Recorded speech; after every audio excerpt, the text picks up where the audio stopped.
Right. Stuff. To and ask it to. Must be time. Okay, we're ready to go. Good evening, everyone. This is Katie Catchman, and it's Wednesday, November 30th at 7:15 p.m. And I now open the committee of the whole. We'll start with a roll call. I have to turn microphones on. Yeah. Ellis, Here. Rancy, Gaken, Here. Catchman, Here. Lawrence, Here. Mackey, Here. Morrison, Here. Bertini, Here. Ross, Here. Shaw, Sedor, Here. Taylor, Shave. Thank you. Thanks, Becca. Last week, the council requested that the RV park come to the next meeting. So we have some representatives today from the RV park, along with Director Barna. Oh, and Deputy City Clerk, if you could notate that Councilmember Shaw's here. Thank you. Thanks. Hi, Director Barna. Hello, thank you. Stacy Barnum, Parks Director. I'll share my presentation.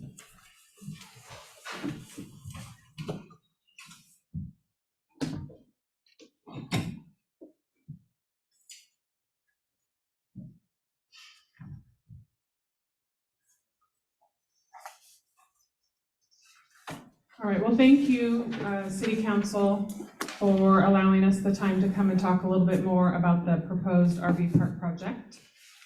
We don't have all of the RV park here tonight, RV park committee here tonight, but in the audience tonight from the committee, we have Rich Hartman, who's a local business owner. We have Mike Stoddard, who is our park board president, and Fred Scott, who is also on the park board, and they both also serve on our RV park committee.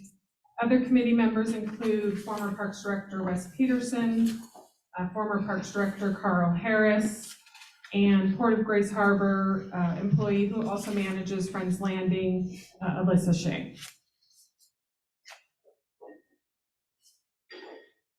It's funny because there's a delay, such a 3-second delay before it gets up on the screen. So if you're not aware of where the proposed RV park is located, it's on the highway heading to Westport. It's a 106-acre piece of property owned by the city of Aberdeen that's adjacent to the existing Bishop Athletic Complex. And the area for proposed development is highlighted in yellow. I've emailed you all some information on what we have accomplished as of November 27th. I did add a few items. Our park board president, Mike Stoddard, was very good about keeping notes through this process, and he had typed up a timeline for me from some of the earlier work that was done. The property, the 106 acres, was annexed into the city limits, so it is considered part of the city limits of Aberdeen. In January of 2014, the park board discussed what we should do to improve and develop at the Bishop Athletic Complex. Number one on their list was RV park.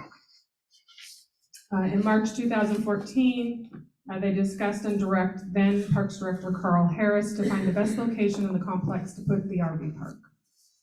In March of 2015, a sprint boat park proposal and presentations were made to the council to build a sprint boat park at the Bishop property. In May of 2016, myself and park board president met with then Mayor Eric Larson to discuss the RV park project. And that discussion started again because of the Sprint Boat Park's interest in building a sprint boat park on that property. And so there was an interest in having an actual master plan of all of the property. So we worked with Jerry Myrtle and the Sprint Boat Park Group on a conceptual design for a master plan of the Bishop property.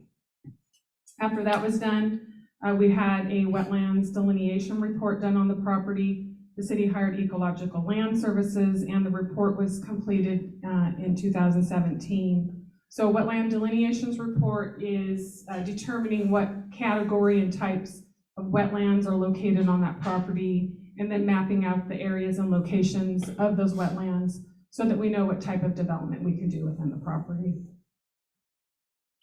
In August 2017, myself and Park Board President Mike Stoddard visited Winchester Bay RV Resort in Winchester, Oregon. We selected that RV resort because of its location and its size was similar to Aberdeen. It was about 45 minutes off of I-5, and the consultant we were considering at the time, Rich Stockwell from RV Park Consulting, was working with them on another phase of their RV park.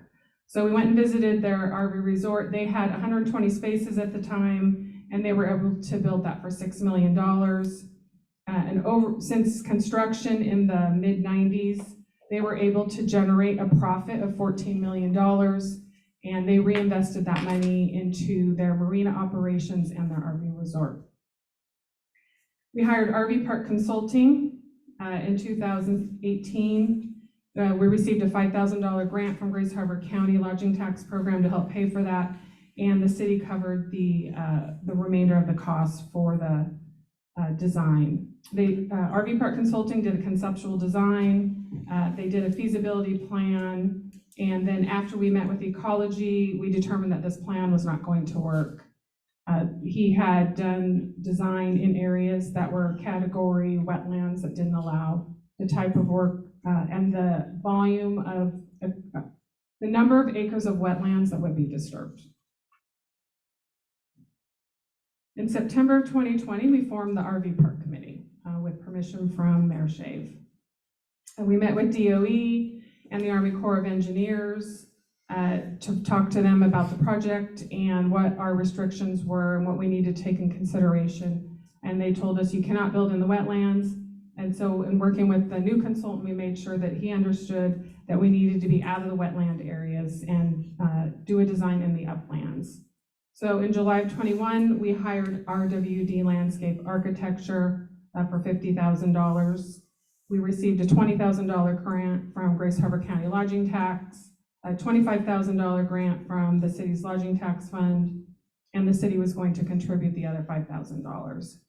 In August of 21, we hired Ecological Land Services to do an update of our wetland delineations report, because now we're about 4 years from when the last wetlands delineation had been done, and this was suggested by Department of Ecology to make sure that when we did the conceptual design that we confirmed where the wetlands were and the boundaries. So we hired RWD Landscape Architecture. They requested a geotechnical analysis, so we hired Landau and Associates. They also asked for a topography survey, so we hired Berglund Schmidt, and they completed that. RWD has completed a draft feasibility study, which I believe I provided to all of you, and he also completed a conceptual design.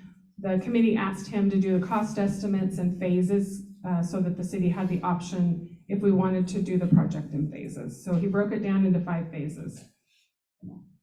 And then, of course, in November 22, the Park Board approved the 2023-2028 Parks and Recreation Comprehensive Plan. That was sent to you, to the City Council for your review, and it was on the agenda last week, and it, of course, is on the agenda again tonight.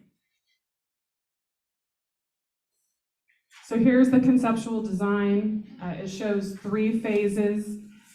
Phase 4 is the construction of a building, and phase 5 is paving all of the roadways.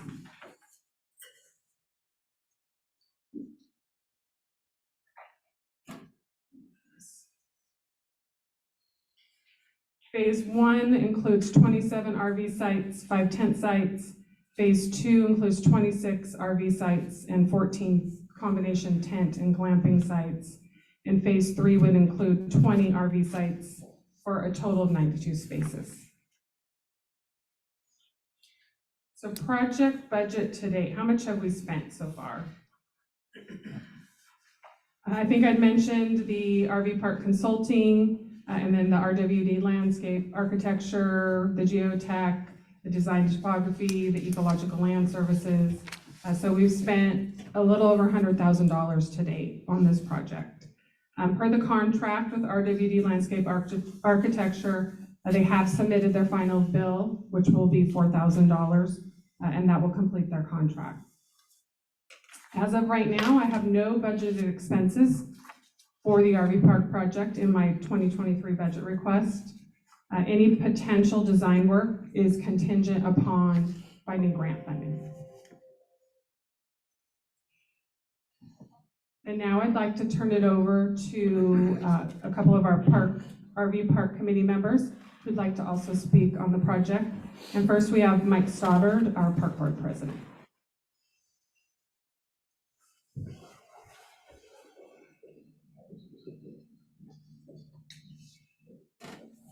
Well, good evening. I'm Michael Stoddard. I have been on the park board for over 25 years, and currently, as Stacy said, is the president.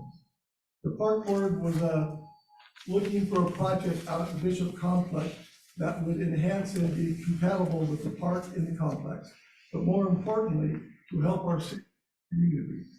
We have been researching and gathering this information, as Stacy said, for almost 8 years.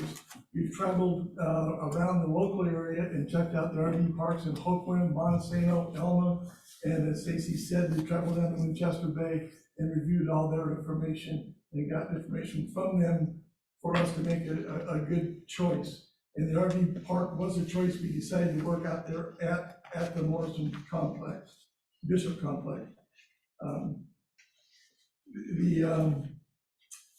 We believe that the Aberdeen RV Park would be a financial boost to the city, a project that would actually return, financially return on investment for the city. The park board believes that the RV park would be an awesome project for the city. It has been one of our top priorities in the board, and that's why it was put in the comp plan.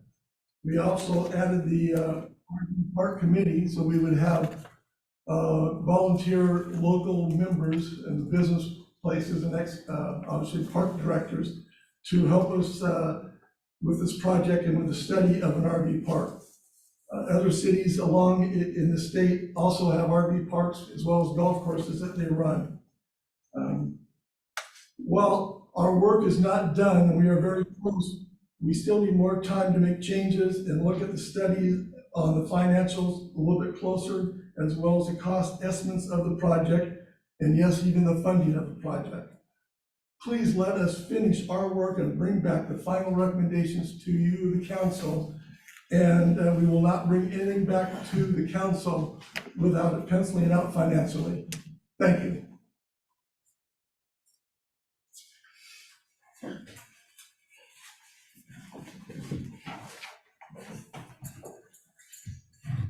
Good evening, council.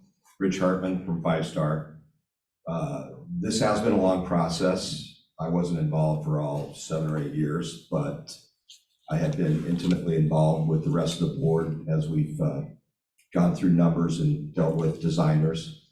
We're not there. I would never bring in front of you anything that I wouldn't do myself financially. So please know I would not be up here endorsing a proposal if I thought it was going to hurt our city coffers.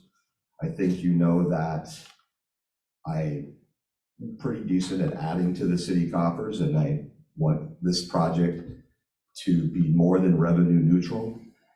But we're to a point where we still have work to do, and Stacy needs to have it in the comp plan to have more success at providing grants in the future for this project.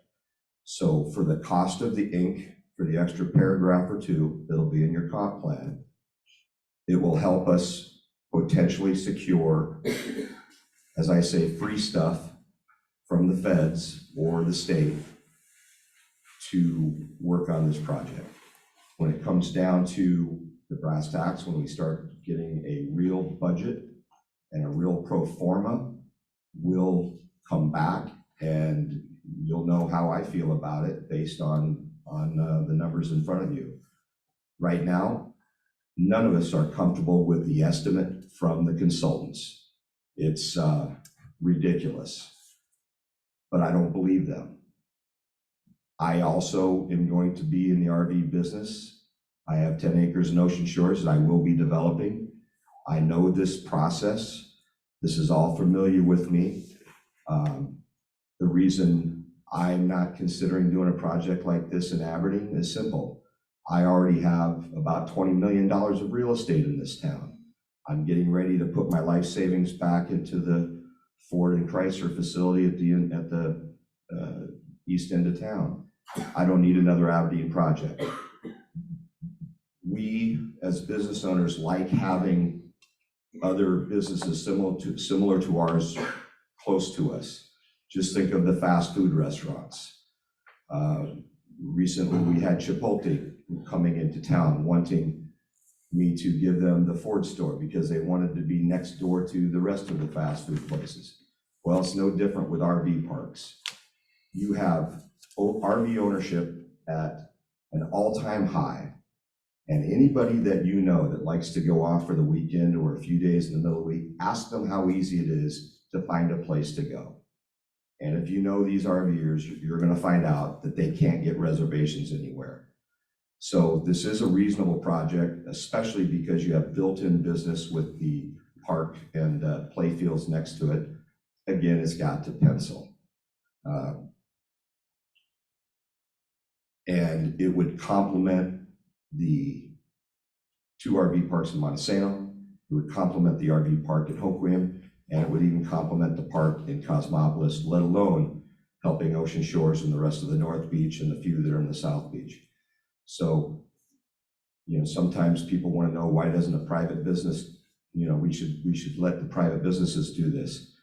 I'm sorry, I don't remember the date that Aberdeen was incorporated, but we've given it a really good shot. There's been over 100 years of no private business wanting to do this. If it pencils, the city might be a way to achieve this and have some revenue coming in over and above the costs. I've been to Winchester Bay. It's a beautiful facility. But again, can we just please fund the Inc. for the comp plan to put this in there so she has a chance? And if you do that, we might have a chance at completing this project, but one step at a time. We're not there yet. Thank you.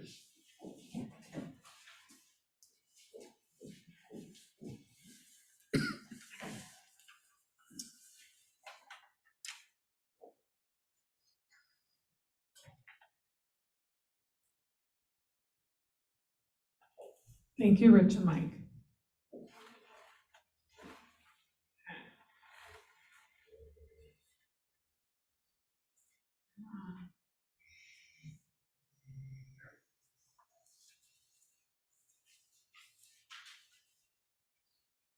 So we'll skip it.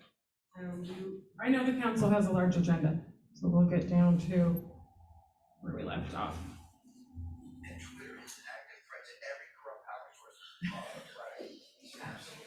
So potential funding sources. I hate it when my phone goes off like that. Potential funding sources. And when I say potential funding sources, no, I haven't firmed up, I've turned in applications for anything. These are all funding sources that could fund a project like this. The Grace Harbor County Lodging Tax Fund, the City of Aberdeen Lodging Tax Fund, the Washington State Recreation and Conservation Office, Grace Harbor County .09 funds, our real estate excise tax, our REIT fund that we have here at the city. We could do an interfund loan to cover some of the costs. Grace Harbor County .09 funds can be used to pay back loans on an annual basis up to $500,000 a year. And then of course there's a Washington State capital budget request, but I understand that we cannot compete with current City of Aberdeen projects. So this is all about timing. When I do grant applications and when I plan projects, I'm always looking ahead. What year is the Trails grant due? And when do we get the funding? And I know that Rick Sanger and Lisa Scott do the same thing.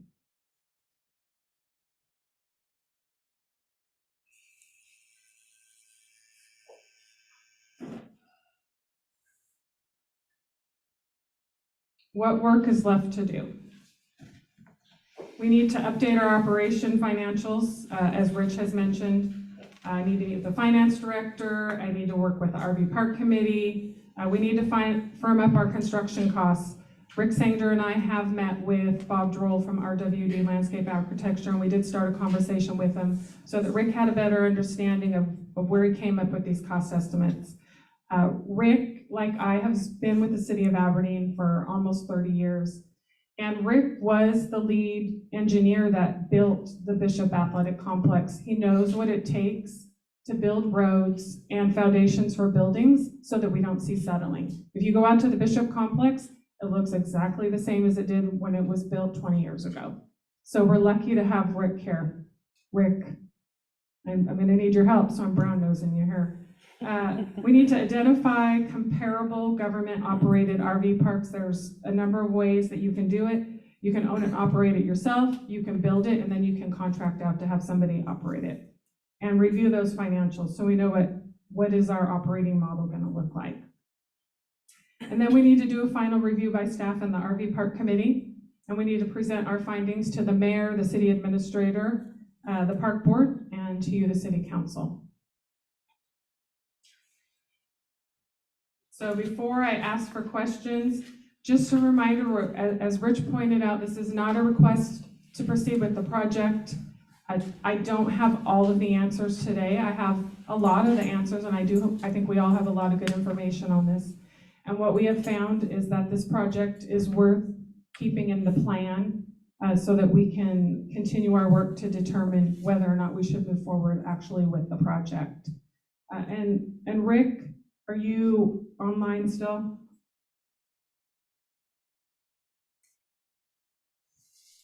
Yeah, I'm here.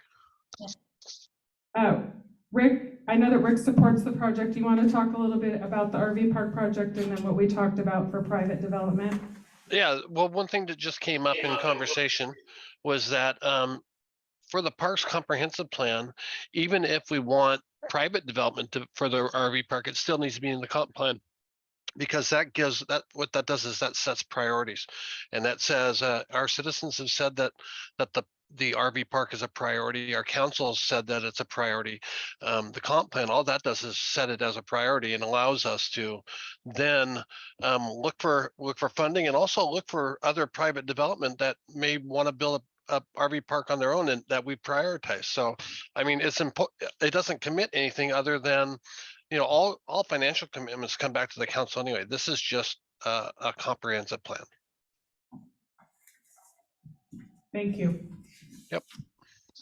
Were there any questions from council members, for myself, or any of the committee members? Councilman Cedar? I appreciate the information. You listed a number of potential funding sources. Have there been, and I know you haven't really dug into any of those, but do you have any understanding or sense of going to one, or would you have to go to more than one of those potential sources? I mean, do they each have a cap or a limit on how many dollars you'd be able to get from them? Yes. And has there been any preliminary discussions, even over coffee, about, hey, is this some kind of a project that they would likely potentially fund or have funded in other communities? I have not talked to any of the potential funding sources. Do you know of any in Washington State, or even maybe in Oregon, Idaho, Montana, of other similar public RV parks that have gotten funded with public monies? I haven't done that research yet. Do you listed a number of things that are yet to be done? Mm-hmm.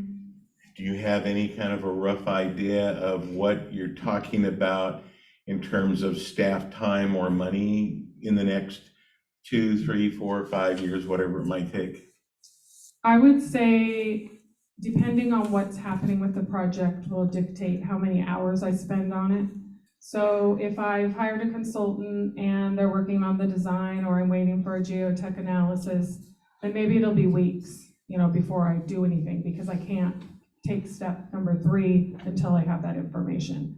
Then there may be a week where there's an RV Park Committee meeting, so I'm preparing for the meeting, and then we meet, and they ask me questions, and they say, we need this information. So then maybe, I might spend a couple days during that week on that project.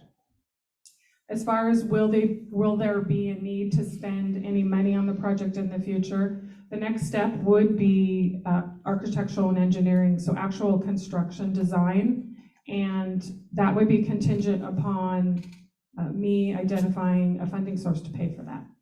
That's not the general fund.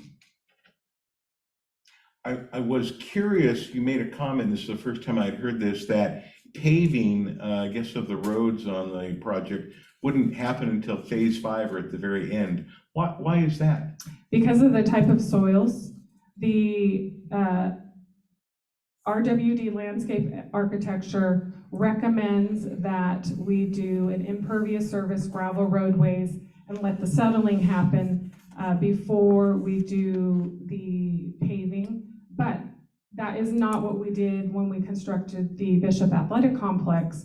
So you may know this, there's a number of different ways to address how you want to do your foundation work for your roads and your buildings. And there's so many options. I just have a couple other quick questions if everybody will indulge me. Rick has a comment. I'm sorry? Oh, Rick was waving. You might have a call. What you said. I just wanted to answer Stan's question a little bit more in depth, and at the Bishop Athletic Complex, we preloaded the soils. So we put 10 feet of material on there and unloaded it and then covered it with construction fabric and drove over it the whole time. So what in essence happened was during the 2-year construction, we used the heavy equipment driving on those roads to further compact it.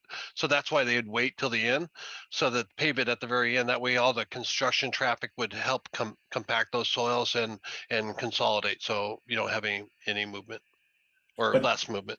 But it wouldn't be all mucky and, for people traveling on it. No, it'd still be rock. It'd still be crushed gravel. And we would still have to do it, phase it, because it would have to be done during the dry months, because those soils out there are hydraulic fill from the bay. So they built a 12-foot dike around that property and then pumped the sediment in from the bay, the Army Corps did. So it's about the worst soils you can have. So we would have to do it during the driest time, where we can get some construction fabric down and get at least 2 feet of material on the main roads. So, but what we did out there at Bishop, we just bought rock out of the Ricklow site, which is just a packing gravel, and used that everywhere, which is the cheapest material you can get, and then capped it with crushed rock on top. So that's what we would do again. Thank you.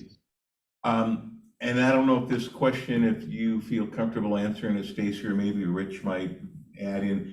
Rich, your comment that, last 100 years, no private developers wanted to come into Aberdeen and do this kind of a project. Well, this kind of a project wasn't really in vogue 100 years ago, but why over the last even 5 or 10 years, do you know why a private developer wouldn't be attracted if there's a demand for it, this local area? Tell me a place that's zoned. I bought my land because it was literally zoned for RV. The city's pretty decent to work with, but it's hard to buy a piece of land and then hope that you'll get all of the zoning that you need and all the approvals that you need. So is this just a zoning issue question then? We need to. You were asking about me. That's No, I'm asking about here in Aberdeen, why a developer hasn't come into Aberdeen and either leased that site from the city or found another appropriate site to build an RV park. I don't think anybody would ever think to lease a park from the city. That's nothing that would ever come up to my mind. Is that an option to consider? It's all about how it pencils, right? Yeah. It's all about how it pencils. Can I ask a couple questions? Yeah. Thank you. Thank you. I think Councilperson Ellis had her hand up earlier. Yeah, I was wondering what the zoning is out there. It's recreation. And I have been in talks with Lisa as they update the zoning to include the type of RV park use we'd like to have out there. And with an update, would there be a maximum number of days that people could stay there per the zoning?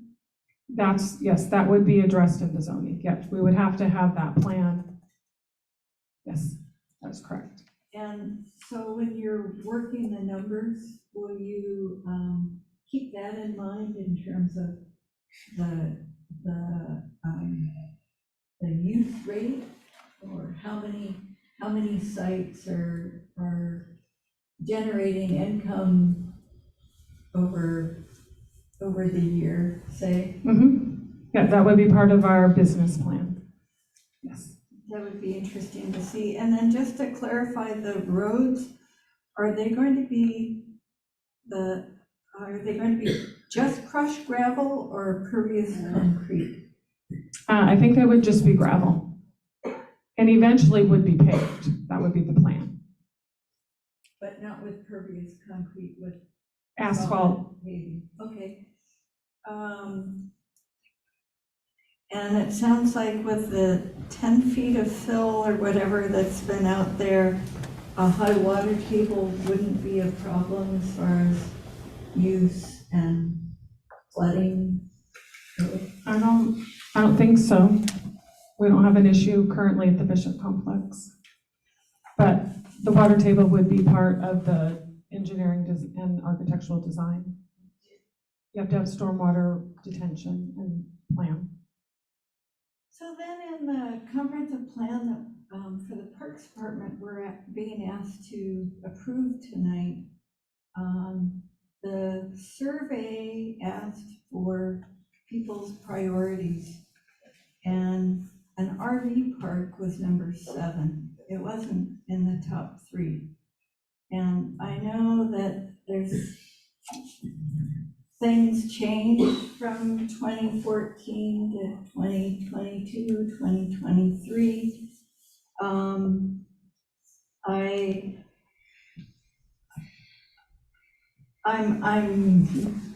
I'm divided between giving the project time to do the rest of the homework that's needed, and yet by putting council stamp of approval on a comprehensive plan where the RV park is number 7. I think unfortunately, we only received 64 surveys.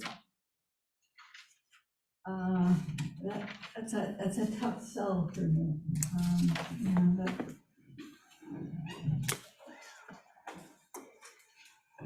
Okay? Council President Concha? Thank you. First of all, I want to thank Fred and Mike and Rich for being here tonight. I know that council just spoke about this last Tuesday, so I really appreciate you being here tonight in person and sharing your thoughts and the timeline, and for all of your service to the city of Aberdeen. I had a couple questions about the comp plan. Were there any projects that didn't make the list because the RV park is on there? Like, did it get bumped? Did other projects get bumped from being in this project? No. From the plan? Okay. No, so in the it's a plan. It doesn't Yep. mean we're going to actually do all those projects, but we need to identify the projects that we would like to do in Aberdeen. And so, no, there wouldn't be a reason why there wouldn't be a project in there. And is there any implications or risk or anything by having it listed in the ink of the comp plan? No, Okay, there's no financial commitment to move forward on any of the projects on the list. and if that were to change 6 months from now, we're not gonna have a plan that's out of date, merely we've pivoted from the plan on November 30th. Mm-hmm. Okay. Yes. I guess my concern is that what did rate really high is people want waterfront access and access to water. And the kinds of funding sources that would develop that access are the same ones that would be competing with the RV park. So say getting a dock built or a boat launch built, whether it's Morrison Park or somewhere. I mean, that's something that's keenly important to a lot of residents. And by keeping the RV park in the comp plan, would council get to determine the direction that the Parks Department goes in when the time comes to look for funding? Or is that decision going to be made first, say, by the park board and then it would come to council? The park board makes decisions about how park property is used. So they would have to approve uses first, and then it would come to council. But my understanding is that in January, you as a council are going to have a strategic planning session. And I know that there's been a lot of discussion around the capital facilities plan and the importance for the council and the staff to have an actual adopted capital facilities plan. I know we have a list that was created by a consultant, but, and I know we say, you know, levy project is number one and public safety is very important, and I know that those are, but we don't actually have a plan that I'm aware of that the council has taken action and said, you know, and this is the timeline, right? When is the police station getting built? And so by having things like the RV park or the police station, the levy, or boat launch, in the capital facilities plan, then we can plan throughout the years. And applying for a grant through the RCO, for example, is a different category for a boat launch than it is for an RV park. Yes. So this isn't so much a question as it is just a sharing of my thoughts. And at some point, this council authorized Stacy and the Parks Board to investigate this project and study whether it's feasible for us. And I think whether to fund something is a competition, but information gathering is not a competition. I think I fully support letting the process continue until they finish their work. The cost is de minimis. It's Stacy's time. I think this is an example of a project that might have been enhanced by, you know, there's been, and when I looked at Stacy's report, it looked like there were several steps along the way that didn't require council approval, but might have helped our understanding if, you know, there had been more frequent updates that this project was out there and what was going on and what it all might entail. But at some point, we authorized Stacy and the Parks Board to investigate this project and its feasibility and whether, and there is, it's a do no harm to let them finish. And that's where I come down. And the competition is whether we can afford it, not whether the information, to not have the information would be a detriment. So thank you. Just a reminder that we are in committee of the whole, so we don't want to debate at this time about the agenda item. But if somebody does have a question for the Parks Board or the RV Park Committee or Director Barnum. Yes, Councilperson Ellis. So if, how long do you think it's going to take to gather the information that you outlined that you're looking at? And when might council benefit from what's been discovered? So I don't have the slide up. In the what work is left to do slide, I have update the operational financials December to January, construction costs December to January, identify comparable government operated December to January, and final review by staff and RV Park Committee February to March. I have to put dates down to keep myself on task. Yeah. Yes.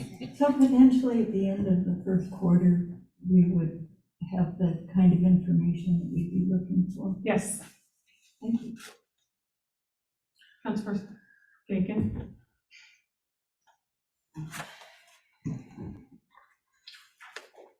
Out of the $100,000 that's been spent so far on analysis, that was all covered by grants. And even still, even if it's covered by grants, I just don't understand how this project got snowballed into something so large that it doesn't seem like it would ever be possible to take on a project of the scale of it is. And then I have a problem condoning the fact that a project like this is so large, and I feel like it's someone at my income level, I'd never be able to afford a Ferrari or a Lamborghini, so why would I fly to France 10 times to look at one? Well, it's never going to happen. I'm never going to own one. Point of order, we're not debating it at this point, but you Sorry, did have a sorry. question about Yeah, my question grants, right? is about the grants and just. Yeah. If this was to go on, how much more money could we expect to spend in analysis for a project that's potentially going to go nowhere? The next step that would be a financial cost would be architectural and engineering to do construction plans. And I would have to find the funding source to pay for that.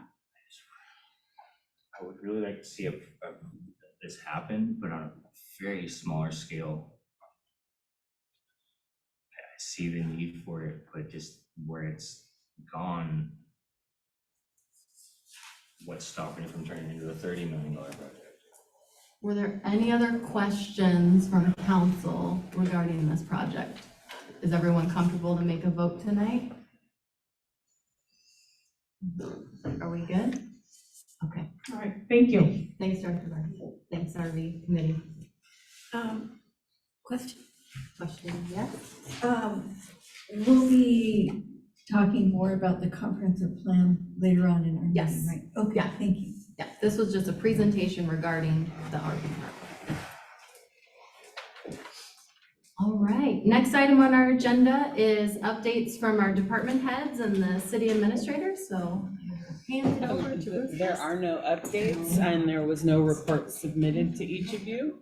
In the future, if you would like a report prior to each, because this was a fifth, again, we're kind of navigating this together. So because this was a fifth week meeting, if you would like a report prior to that, I'm happy to do that. Only as you feel necessary. Thanks. Okay, Great. no updates in the last few days. So- Thank you. Any other updates from department heads? All right, the mayor is out ill tonight, so there'll be no update from him, and any non-standing committee reports from council members.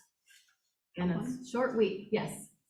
Yes, the Aberdeen LTAC committee met last night. It was a really productive evening, and we'll be coming to council at the December meeting with a report. Thank you. And seeing no other updates, I will adjourn the committee of the whole, and we will start the council meeting. And this is Katie Catchman again. It's still Wednesday, November 30th at, what time are we at now? 7:58. 7:58 PM, and I call the council meeting to order, and we'll do another roll call. Ellis, Yes. Francie, Gaken, Here. Catchman, Here. Lawrence. Here. Mackey, Here. Morrison, Here. Garcini, Here. Ross, Here. Shaw. Here. Sedor, Here. Taylor, Shay. I move that we excuse council members Taylor and Francie and Mayor Schaaf, who's out ill tonight. A second. There's been a motion and a second to excuse council members Taylor and Francie and Mayor Schaaf as a courtesy as well. Is there any discussion? If you're behind me, you'll have to holler. Okay, all those in favor? Any opposed? Aye. Any opposed?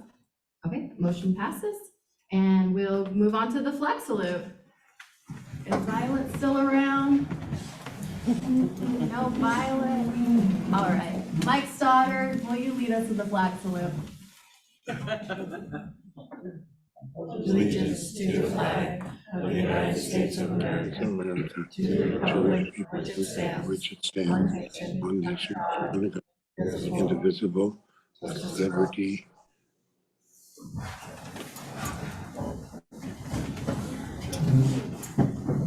I make a motion that we approve the minutes from the previous meeting. Second. Motion and second to approve the minutes from the previous meeting. Is there any discussion? All those in favor? Aye. Aye. Aye. Is anyone opposed? Motion passes. Next on the agenda is additions and deletions. Are there any additions or deletions to tonight's agenda? Perfect. Item number 5 is public comment, and it's public comment on agenda items only. When you approach the podium, please state your full name and ward or area that you reside, and you have 3 minutes. Steve Haywood, Ward 4. Is the RV park, is that part of the agenda? It's part of the comprehensive plan, but you feel free to make a comment about it. Okay, Yep. has anybody ever been to Winchester Bay except for these people? You look at the profit, they made $14 million, don't get excited. You know why? They have sand dunes right there, they have motorcycles. They also have a marina where you can put your boat here in the summer, keep it there. That is why that RV park is so popular. So you can't really compare that RV park with one in Aberdeen. Just a thought. Why not?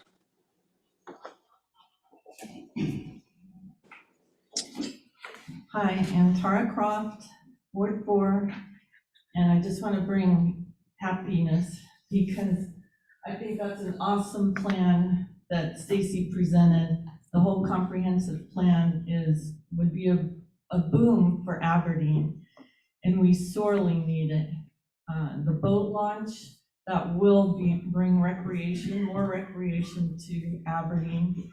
We definitely need the bikers and the pedestrian walkways. And for one, I've seen the studies on the rails to trails and such. It brings in thousands of dollars, especially having fun runs and such. People spend money when they come to town. And the last time I spoke, when I did the run in Astoria, we spent the night in a hotel. We ate out at dinner and bought stuff downtown. People shopped, and that was just for going to a fun run that started early the next morning. So this would be an awesome thing for Aberdeen and the whole surrounding area. And not only that, well, Stacy just did an awesome job presenting that and responsible use of funds. And as that presenter did say before, that it is the #1 income for Aberdeen, and it would sure be nice to see money coming into Aberdeen. What would that even be like? Has a city even experienced that before? Okay, besides taxes. And thank you to Rich too and the other presenters, because I think the RV park would be awesome, and building up the area will support the whole town. And even if it wasn't high on the list, it's high on an economic development for Aberdeen, so I hope you approve that. Thank you.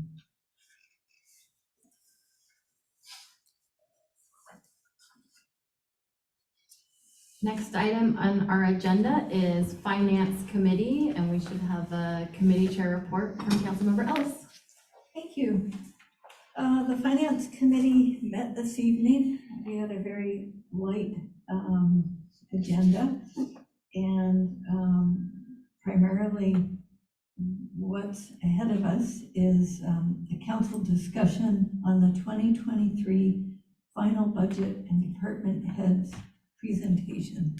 So I'd like to turn that over to City Administrator Ruth Clemens to facilitate. Thank you. Do you have that presentation?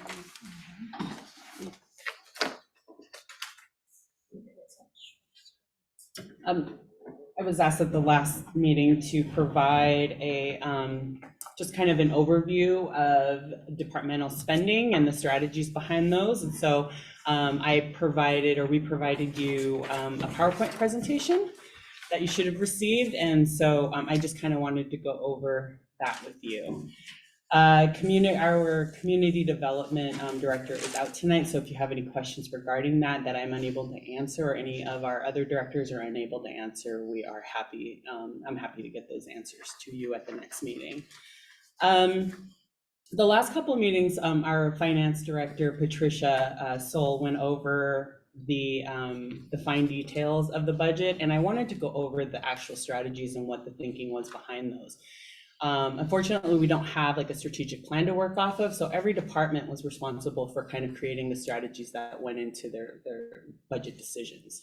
So for community development, she is planning for next year just to kind of continue her operations. We have some very big updates that will occur to the zoning code and the shoreline master plan and the floodplain ordinance.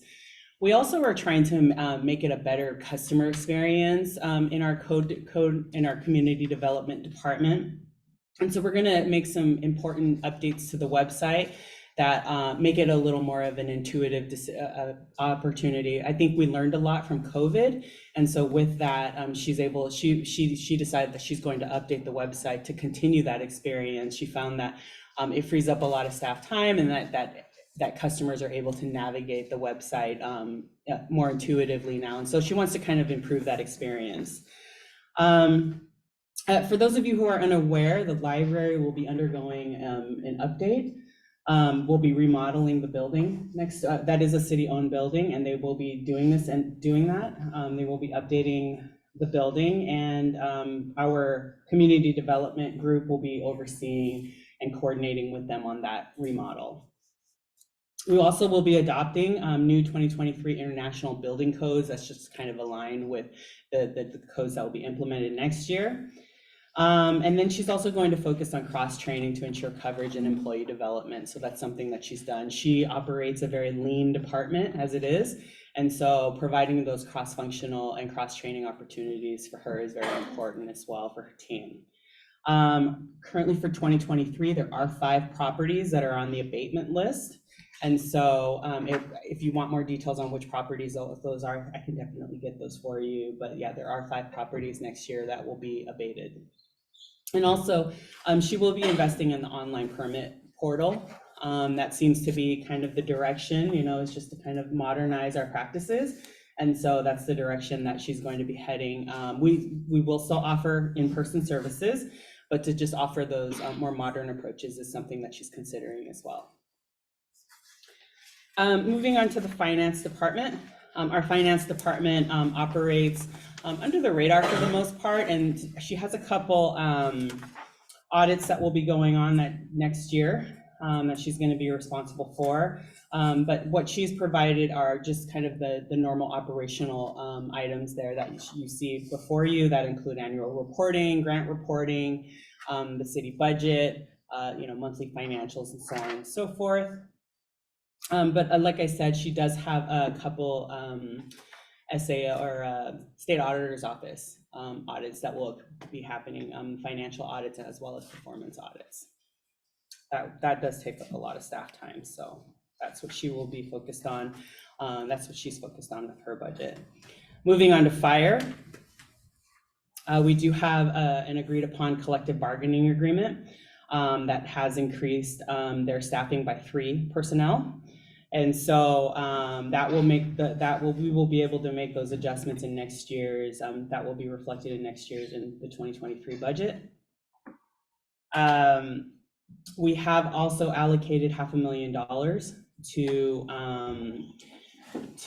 to building improvements, much needed building improvements. So Chief Golding is looking at those and making decisions on what he will invest those in and which stations and how.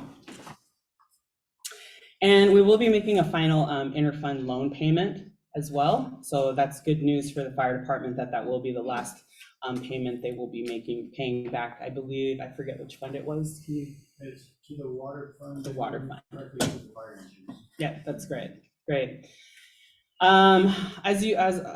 He also has a focus on employee safety. Those are some listed items there for PPE, breathing apparatus, and then some aging communication equipment, cardiac monitors, and then a power load gurney for the new ambulance that can really extend the life on all of our paramedics. And being a paramedic can be really, really hard on the body. battery operated extrication tools, and then some technology resources. So we're going to upgrade some software programs that will help our billing staff do their jobs more efficiently and effectively. Moving on to human resources. They have a very, modest budget. And so their focus is, the world has really changed, especially post pandemic. So there are a lot of rules. So they're going to focus on,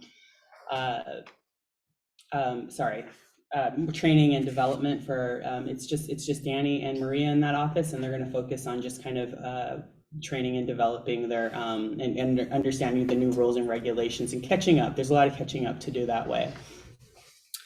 Their tools, the website cost increases, especially for advertising. We're doing a lot of advertising for recruitment, and it costs a lot of money. It costs up to $700 for just one advertisement, one newspaper advertisement per paper. So at website advertisement costs have gone up for recruitment as well. For our legal department, we will continue to use Kenyon Descend for our civil and municipal attorney services. And then Young, Love, and Coker will continue to use to substitute our criminal prosecutor for criminal prosecutor services, so that our city prosecutor, Forrest Wargum, can go on vacation from time to time. He deserves it. He works very hard. We have a very hardworking legal department. We also are going to explore a digital case management system, which allows the city to track cases from arraignment to resolution. So it really helps with, they are a department of two, and that really helps them track the many cases that they face each week. And also one of the things that we do is a bar license renewal for our prosecutor as well. Parks and Recreation. She's focusing on facilities, equipment, and community outreach programs. So for our facilities, she will be focused on improving the Morrison Park Log Pavilion, and just kind of staining and repairing any rotting that's happening in and around the building, as well as the pedestrian bridge out there at Morrison Park that's needed to be replaced. So I think we've sorted out a workaround until we can, it is going to be a high cost fix, but I think we're working on a workaround until we can get more funding to improve that bridge. And then we're also going to focus on our Little League fields. We have some repairs to the grandstands that need to be made, as well as some restroom and concrete remodel work that we'll be conducting in 2023. We also had a need for our watering gator replacement. That gator is very important, as you can see, for those of you who enjoy the petunias that bloom each year. Our gator and our seasonal helpers are responsible for that, and I think that they really help improve the look and feel of our city. So as well as she's also investing in the community outreach of the Splash Festival as well. So she'll be investing in that. That's kind of so that's her strategy her is Stacy Barnum, our Director of Parks and Recreation. Our police chief, Dale Green, submitted his strategy for the police department. He's focused on officer wellness, recruitment and retention, building repairs, and vehicle repairs and replacements. So starting off with officer wellness, Dale and his team received a $35,000 wellness grant to purchase some off-duty exercise equipment. And so that's really an important thing for our officers, to have that equipment available to them, as well as those opportunities to let off some steam and to also just kind of keep them in the best physical shape possible. There's also, the state is also, Dale was able to secure a wellness app for our officers as well. We currently have 2 vacancies for police services officers and 3 vacancies for police services officers. So it's for police officers. And so recruitment and retention are just very important to both, not only our police department, but as well as our fire department. We seem to be shorthanded that way, but we're really, we're very short in the police department. We've had leadership positions that have been unfilled for over 18 months. So we're going to continue to invest in getting out to the colleges, getting out and recruiting in any way that you can. As I told you before, just even advertising in the paper can cost as much, but testing costs a lot of money as well. So we want to be able to invest in that. Now, APOG, the Aberdeen Police Officers Guild, we will be negotiating those contracts, and that contract, that negotiation starts December 16th. We are in the middle of negotiating with APOG as well. So the budget that you're seeing does not include those figures yet. So our budget will have to reflect that as well. Is this time to ask a question? Oh, you can ask a question whenever you'd like, yes. I was just curious about that in particular. Why wouldn't the negotiations for APOG start sooner? Is this typical that it comes a little later? Would you like to answer that question, Dale? Sure. Typically, the negotiations are opened by the bargaining unit, and in this case, they waited until the other bargaining units in the city had opened. So when they came to the table, most of the dates were filled. So this is as soon as the negotiation team can get together. Yeah, thank you. And like I had stated earlier, we also the police department is focused on building repairs. I had stated that we allocated $500,000 both to the police department and the fire department.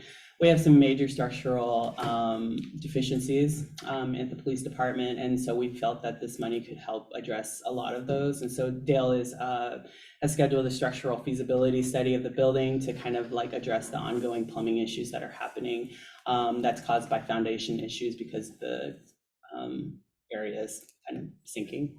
Yeah. So, and again, to the council members, we were able to give tours, and I believe that we have some tours scheduled for next week for other council members. So if you would like a tour of the police facility, please let us know. We're happy to schedule that for you. And then lastly, we have some vehicle repairs. So we're replacing 2 vehicles, which is critical. Vehicles are equally as important as the guns and their body armor. So they have these vehicles run throughout their shifts, so they're constantly running. They rarely shut off, and so it's very important. And we'll also be investing in vehicle maintenance, so and working on a vehicle replacement schedule as well in the future. Lastly, we have Public Works, which they have a lot going on. Public Works is our biggest department, but they also do a lot. So they oversee a lot of different aspects. They have a lot of different divisions that they work with, they have a lot of different divisions. So with facilities, they will be working on the City Hall fence, as well as to rehabilitate the City Hall Plaza out front.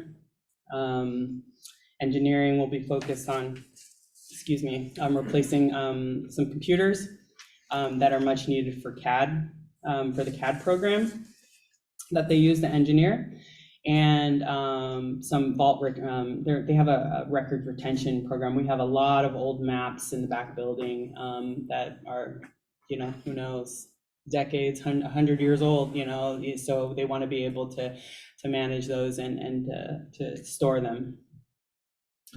For streets department, we are hiring a maintenance worker as well. So they're for downtown cleanup team. One of their focuses next year will be on broken concrete throughout the city. So they will be focused on that as well. And they're going to also plan on rebuilding 2 stormwater pumps as well. That should help with some of the flooding that's occurring. Another thing that they've allocated is this is on from a direct request from the mayor, is we're going to pilot a program to light up a couple of the alleys downtown. And so we are going to, right now we have our electrician exploring solar lights. So they're not plugged in and they don't require hardwire or anything like that. And to test out to see how our community is impacted by lighting up the alleys, to see if there's any impact. We've heard that it could have a positive effect, especially with Dale and his team. So we coordinated with Dale and the Public Works Department to kind of talk about that. And Dale gave us some ideas of which alleyways he felt like should include some more lighting. As far as sewer goes, a lot happening in the sewers. We have some pump station upgrades, digester improvements and safety retrograde. We're also conducting an infiltration and inflow reduction study. Again, that's to just kind of understand the flooding that's happening around town. And then we are also wastewater and water utility are a couple of the types of utility work that are very difficult to also recruit and retain workers. And so that's something, and Rick Sanger, our director, is looking at staffing, recruitment and retention as well. And we're also looking to replace some aging and obsolete lab equipment. Chemical costs, for those of you who are unaware, we have had some chlorine shortages nationwide and have been impacted by, just the delivery services and just all the types of material setbacks. So chemical costs have increased to treat our water. And so next year we'll be focused on water hydrant and valve inventory. We'll be doing some work out at the reservoir as well. We'll be working on the bench drive pump station. So lots of work, and we're also looking to install a new water meter radio tower at one of our locations. So we have a lot of things that we would like to work on that way. And lastly, just this last slide here, preventative maintenance for our stormwater utility, and just kind of looking into, there are some permit fees, and I think Rick can speak to those a little bit if needed. Stream Team and Department of Ecology permit fees is something that we're a cost we're going to have to face as well. And then, as you can see, we have some prioritized projects there for industrial water, and then the equipment rental operations as well.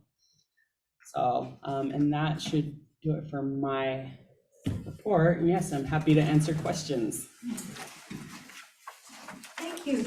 I would like more information about the facilities work that Public Works identified in their budget.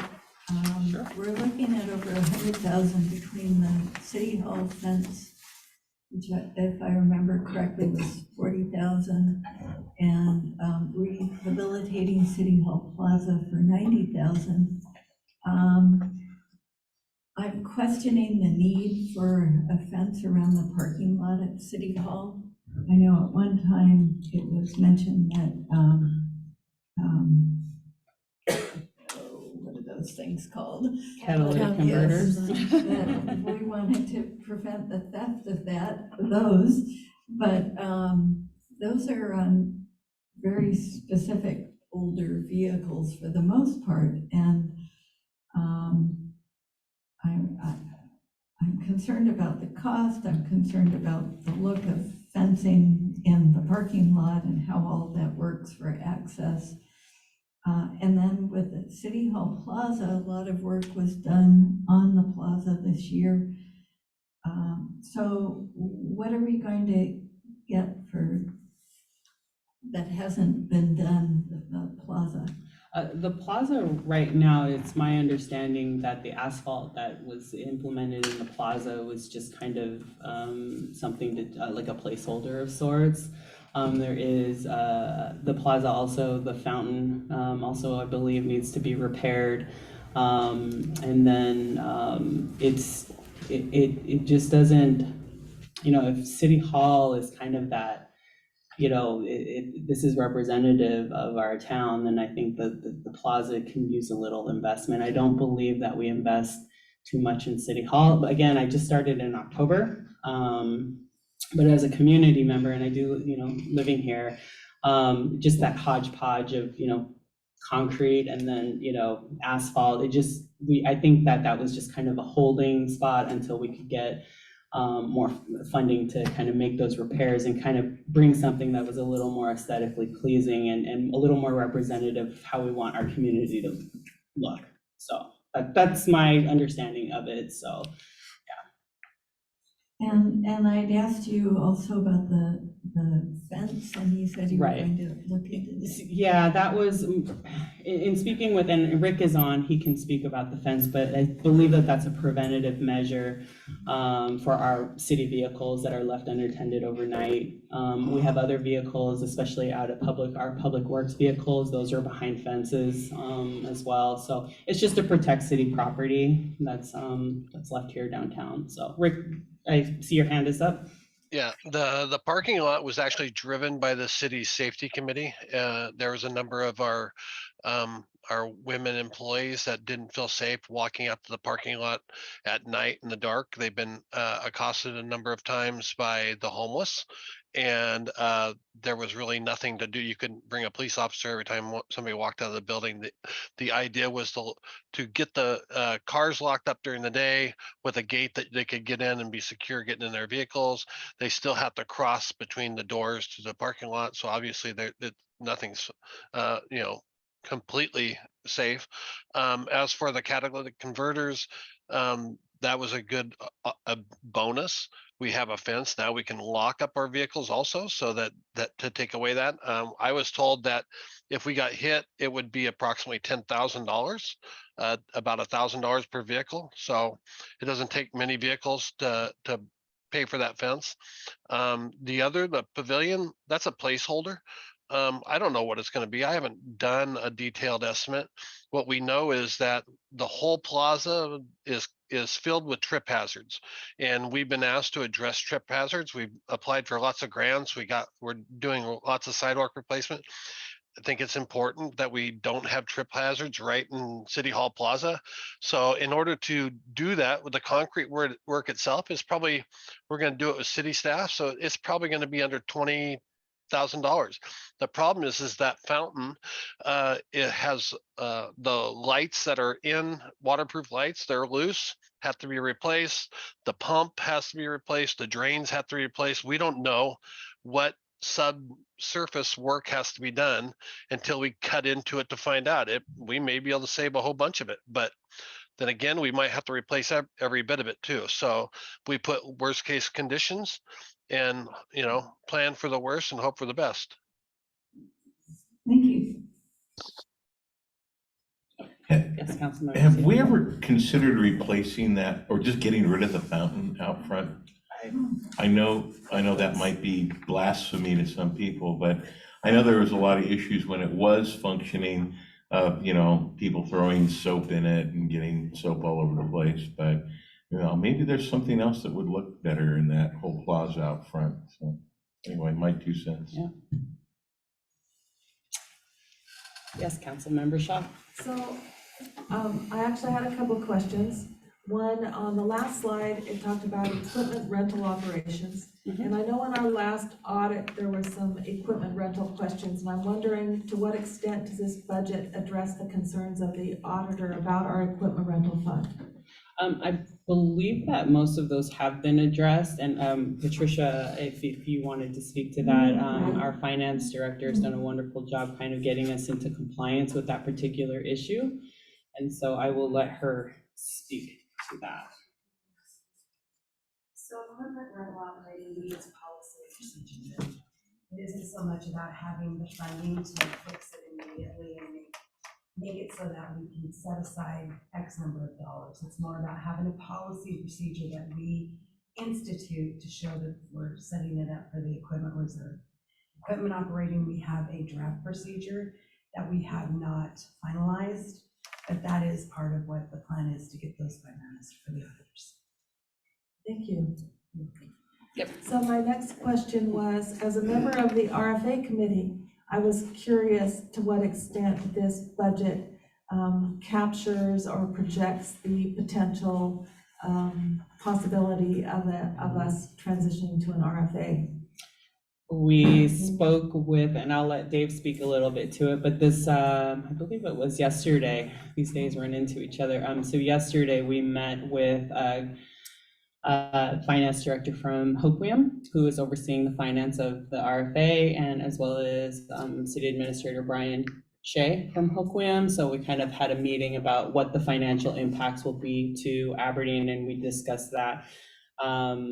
you know, we got to a certain point where they were trying to catch me up to speed, but we do have some information as to what the impacts will be, but there's no solid numbers. The RFA will be meeting next week, I believe, and they'll be presenting. Second Thursday. The second Thursday, okay, they'll be presenting a finalized plan, and then I believe at that meeting, Corey will be, who's their Hokum's finance director, will be presenting some more solid numbers for all the cities to look at and consider. So those will be the numbers that we bring forth to the city council. So they're not in the budget yet. It might require an adjustment in 2023. Correct, possibly. Well, Well, wait. So I think a really important point to make with the RFA is if approved by the voters, it would not be created until January 24. Thank you. So through 23, there would be no change to the fire department operations based just on that vote. We would be doing some stuff in-house to prepare for that transition, but from a budget standpoint, there would not be any change. Thank you. right, like I believe it'll be like, we will have to pay like all the other cities for election costs and things like that. So yeah, those will be built into this. So while I have the fire chief hostage, I'm also curious how this budget projects or anticipates the countywide emergency 911. I know we've got a lot of conversations going on countywide about our 911 response and how that's gonna work. To what extent does our budget anticipate the costs, likely more, of our emergency response system? So are you referring to the 911 center itself? So, and Chief Green can kind of tag in on this too, because we both share some costs there, and he's got a little bit more knowledge operationally there. But our fees have been set within the budget and are set for the year based on historical records.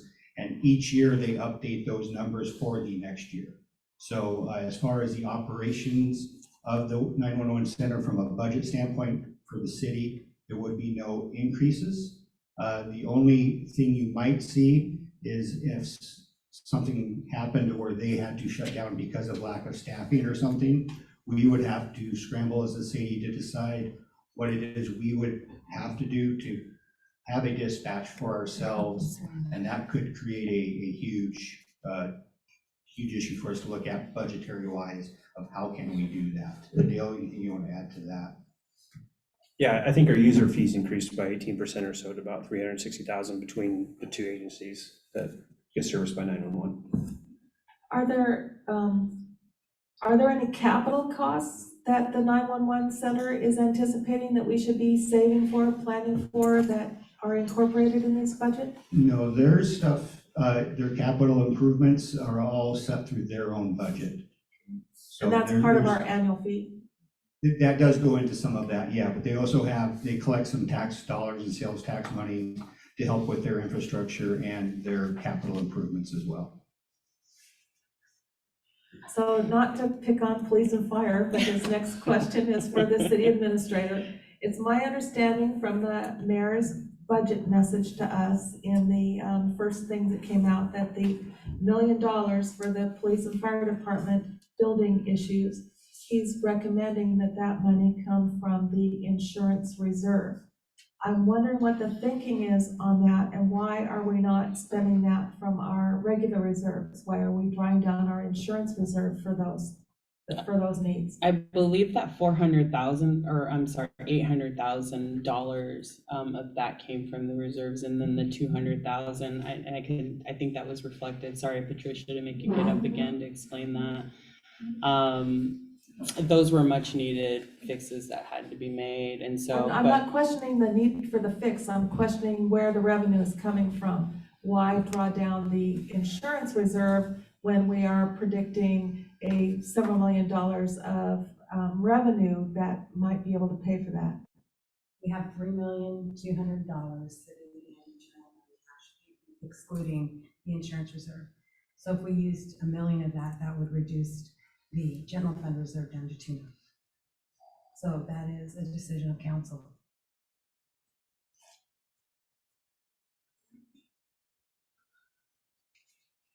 And my question was the thinking on the recommendation. The recommendation is to use the insurance reserve. And so I'm just curious on the thinking behind the recommendation to draw down insurance reserves rather than the cash reserves.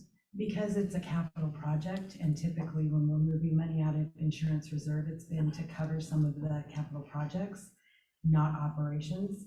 With what we have coming for our union negotiations, we're gonna be needing funding for that too. So it was looking at the big picture, and council can choose not to do that. But we may have to still move more out of insurance reserve, depending on how the union negotiations turn out.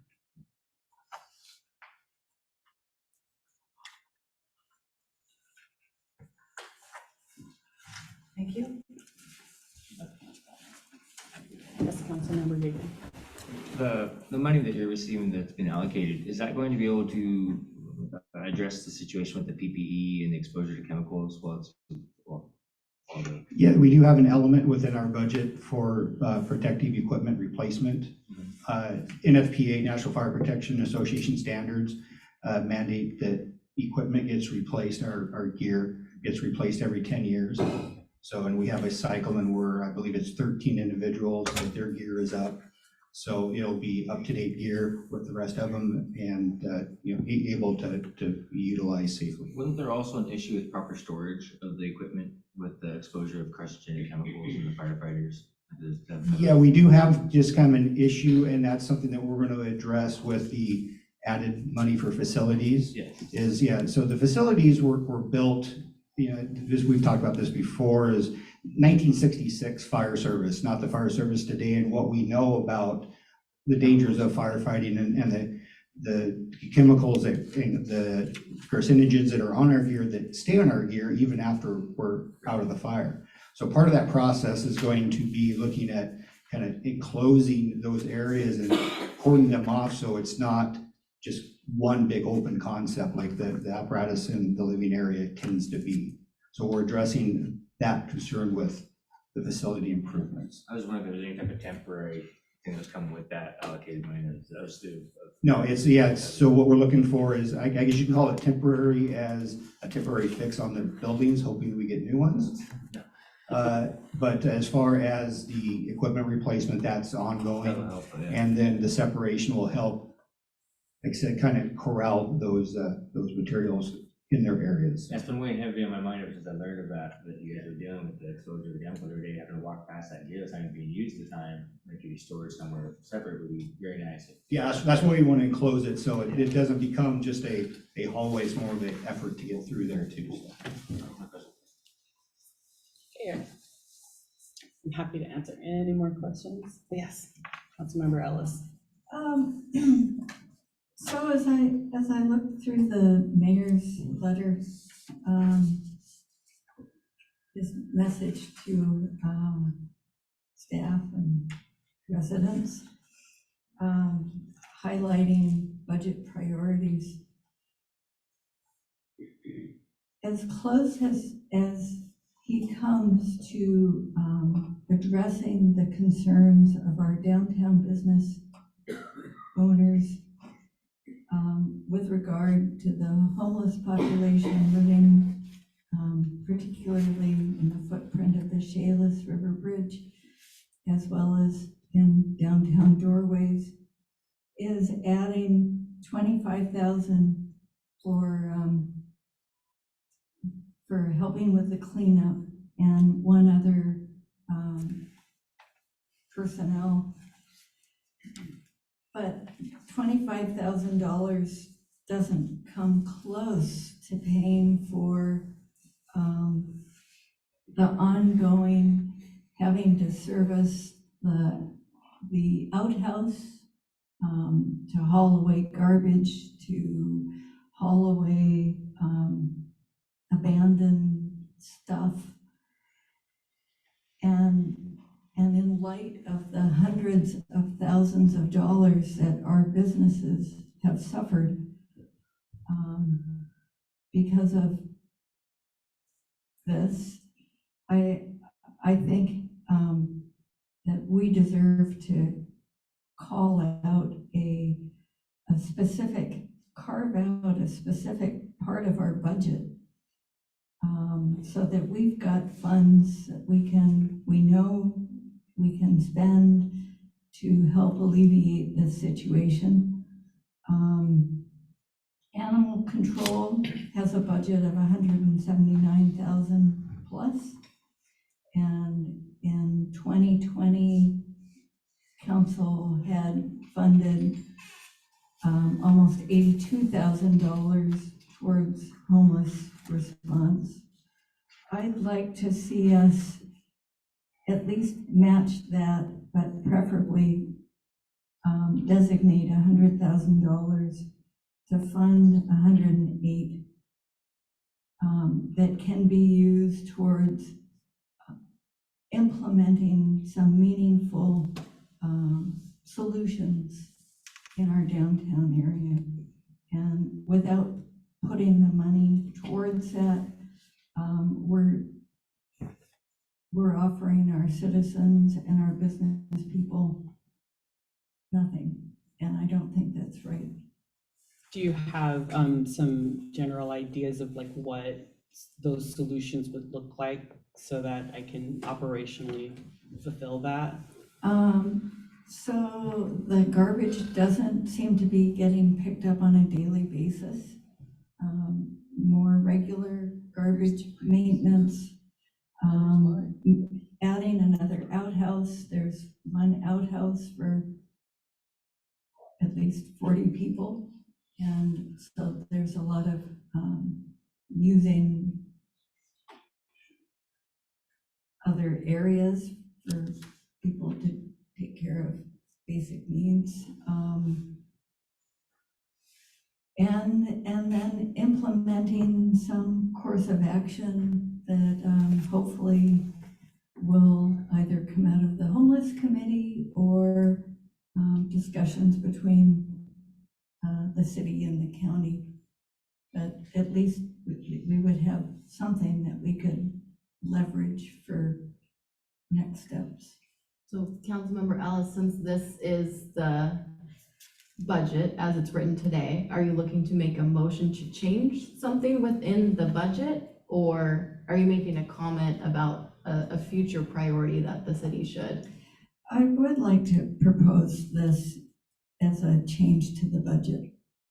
Perfect. Go ahead and make your motion. And any council members that want to make motions modifying things, today is the ideal day to do that because we have only 2 more meetings until the end of the year to pass this budget. So I move that we add $100,000 to budget 108, Fund 108 for homeless response.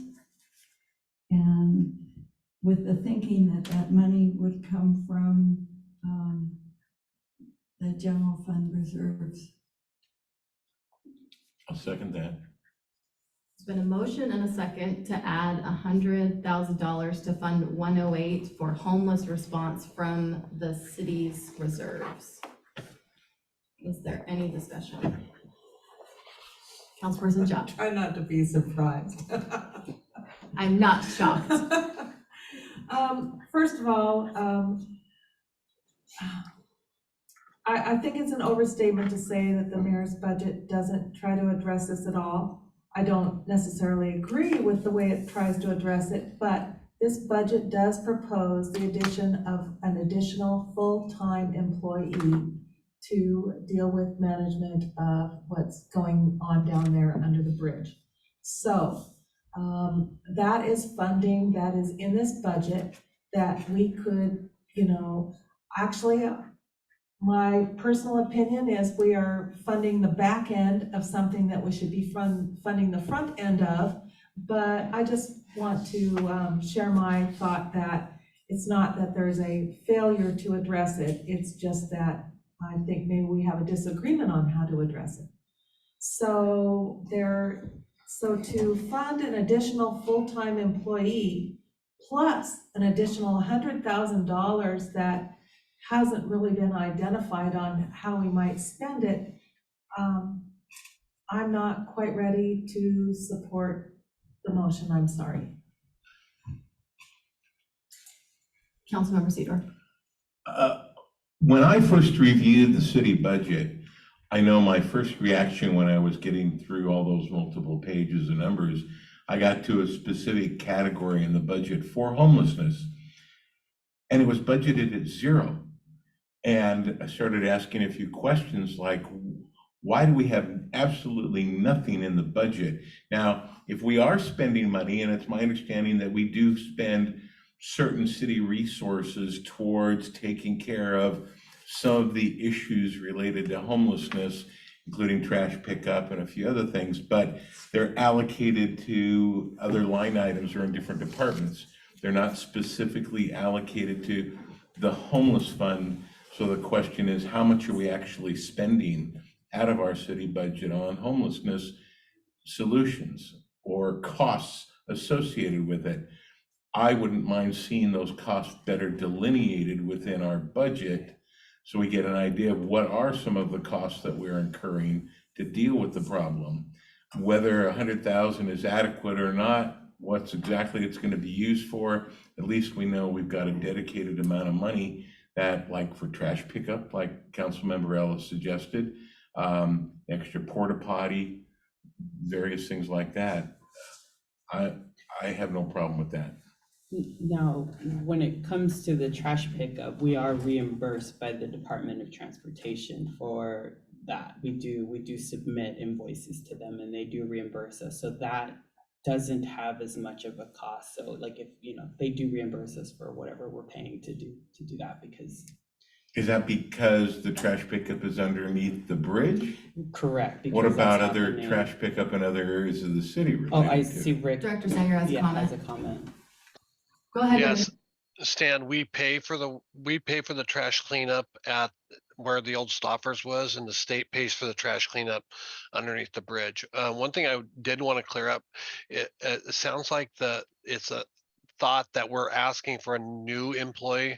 That employee is the same employee that the council approved 2 years ago for downtown cleanup, but we made it, since it was approved on an annual basis, we put that back in our budget, but it's not a new employee. It's something you have funded already for a year. And we called it a provisional because it's the funding for it is voted on in the budget on a year-to-year basis. So we don't consider that a full-time FTE. So that's a provisional position, but it is there and it'll still be used to clean up downtown, pick up shopping carts, interact with the homeless, those types of things. And, we do have a homeless committee that meets. And so to get a plan out of that committee would be helpful. I know that there's discussion of having to secure land. And at this point, I know that the county is also working on a plan as well. And so, to allocate that $100,000, it just would be really helpful to understand what we would be doing operationally, if we understood like what you would like to see, what strategies you would like to see implemented, or what the end goal is for that particular money that's set aside. So that could really help us align with you as a council. So.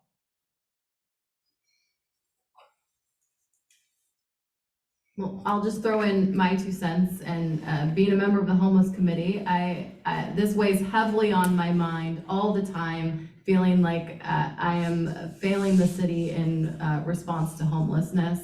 But I do not believe that using $100,000 to pick up the trash more or provide additional outhouses is going to help what we're facing downtown. And I think that we need to really put our heads together and come up with some other and additional ideas for how we can look at this. And it's almost a vicious circle because we're low on our police department right now, our personnel there. So that makes it difficult to enforce laws and do additional activities that the committee has talked about before. We have shortages with EMS and fire department. So I just don't think that we're ready right now to do this. I don't know that this is the right thing to spend the money on. I think that, like what Ruth said, we need to come up with a plan and bring it back to council, and then council should be prepared to commit whatever money, put their stamp on it, change it, but we have to put something on paper other than we need to pick up garbage more. That does nothing to help our business owners and very little to help the homeless. And if lastly, I would like to say that, probably not lastly, but I would like to say that, the county receives state funding. And so the county has money to address these issues. And so they have been waiting for us, and I think that they are happy to assist us with this issue, but we have to create a plan of how we plan to execute on these goals. And so I think by having that funding is available, from what I understand. So. Councilperson Shaw, I saw your hand up a moment ago. Yeah, I'm debating. But I'll just say again that I just think we owe it to try our best to make something that is not an entirely Aberdeen issue, something that we can be eligible for outside funding for. And so until or unless we are willing to follow the playbook that has been issued by the state and federal government, we're going to continue to find a problem. So far, locally and at the county level, we have not wanted to make ourselves eligible for the funding resources that are available. So, and so kind of what's happening in our, it's unfortunate that other communities are happy for this to be Aberdeen's problem, but it's not just Aberdeen's problem. But Aberdeen and the county have not done what it takes to be eligible for outside funding, so that it's not just Aberdeen's funding problem. And so I think that's the question. Are we willing to meet the carrot, so that we don't get hit with the stick of the garbage disposal? Because there's a carrot out there if we're willing to do what they expect of us in order to win the funding. All right, I call for the question. Deputy City Clerk, do you mind taking a roll call? Because I'm sure it's not going to be unanimous. Ellis, Yes. Gaken, No. Catchman, No. Lawrence, No. Mackey, You're on mute, Councilperson Mackey.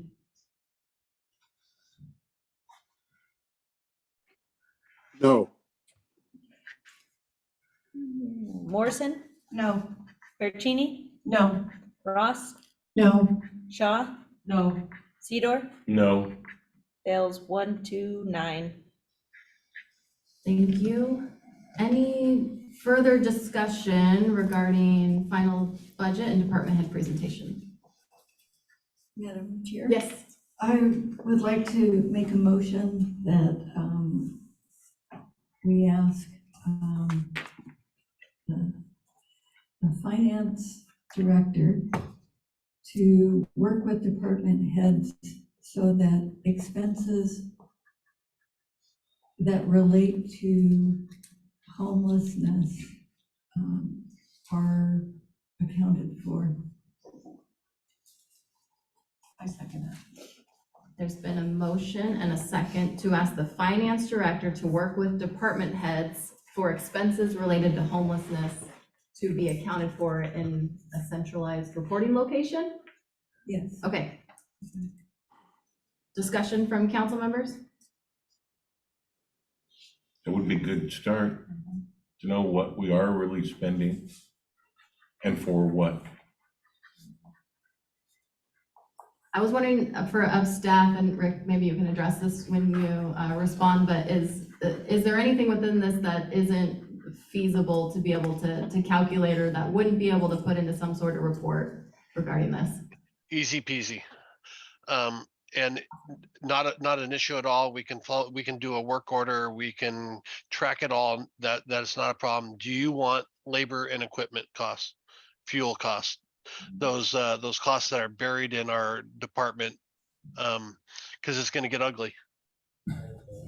Yes, I would say yes with the carve out that if it's gonna take hours and hours to put together to where it's not worth putting the information together to calculate it, then that would be a no. I could give you a rough estimate in a couple hours pretty easily, but yes, we'll start tracking it so we know exactly what it is. And a ballpark of those costs, just reflecting back each month, would be really helpful, and I think that would be sufficient. I think my costs are really easy to track. I think police department, fire department are gonna have a little bit harder time. We do work orders for stuff we're doing down there at the camp, so, and then our downtown costs are set. That's just labor and a vehicle, so. Public safety, any concerns? No, I think it's not gonna be a problem for us to track how many calls we're responding in that general area. We don't have the specifics that, Rick would have as far as, gas and things like that, but I think it's not unreasonable that we could certainly come up. I think we looked just recently, and we had like 9,000 calls already in that general downtown area. So, I mean, it's a very busy area for us. I think that information would be helpful, just so that the number of calls. Very much so. Keep going. Yeah, the fire department is going to be very similar to the police department is. It's going to be really difficult to get a really finite cost when you get down to even like fuel and such, but we can come up with a figure based on just call volume to those types of incidents. So, it may not be quite as detailed to what Public Works can provide you, but we will be able to provide some information of it. Perfect. All right, any further discussion? All those in favor? Aye. Aye. Aye. Does anyone oppose? Motion passes. All right, further council discussion on this item? Okay, I'm going to jump ahead, if it's okay with our committee chairs, to our special agenda item, because I know that we have guests in the audience that are waiting for the council to vote on this. So under special agenda items for resolutions, we have a resolution recommending the city council adopt the 2023 through 2028 Parks and Recreation Comprehensive Report. I move that we adopt this resolution. I second. There's been a motion and second to adopt this resolution. Is there any discussion? Councilperson Ellis? Yes, I read through pretty much every bit of the comprehensive plan. And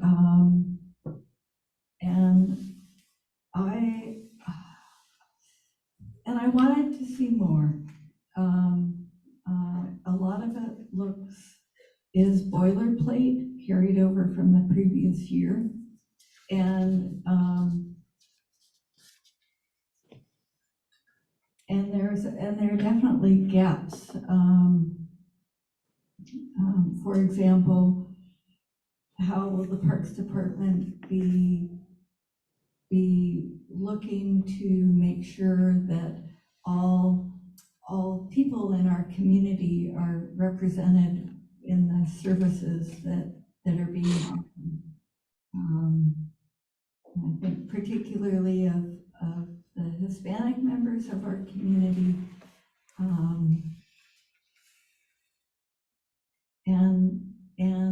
and that there were so few respondents to the survey gets me thinking there needs to be a lot more outreach, a lot more engagement in how people interact with the Parks Department and in developing those priorities.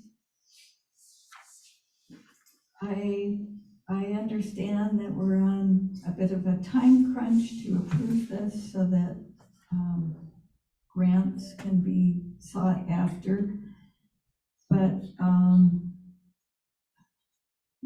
I want to see more information that's about where we are today with our parks. What's our street tree inventory looking like? How many trees need to be replaced? Is there a plan for planting more trees or? I can answer that. 22 trees, and I'm working on a plan. That's through the Downtown Aberdeen Association. Very good, thank you.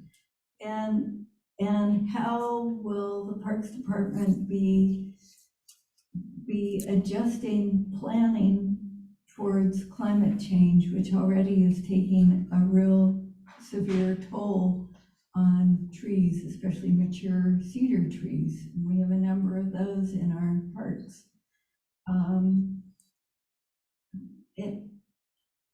I wanted to see a plan that got me excited, and that represented the vibrancy of our community, and it just wasn't there.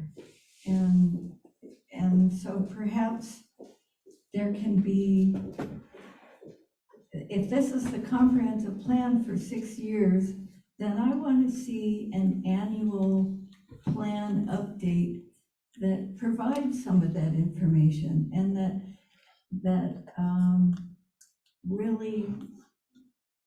really offers some guidance for where we are and where we want to be going as far as serving our entire community.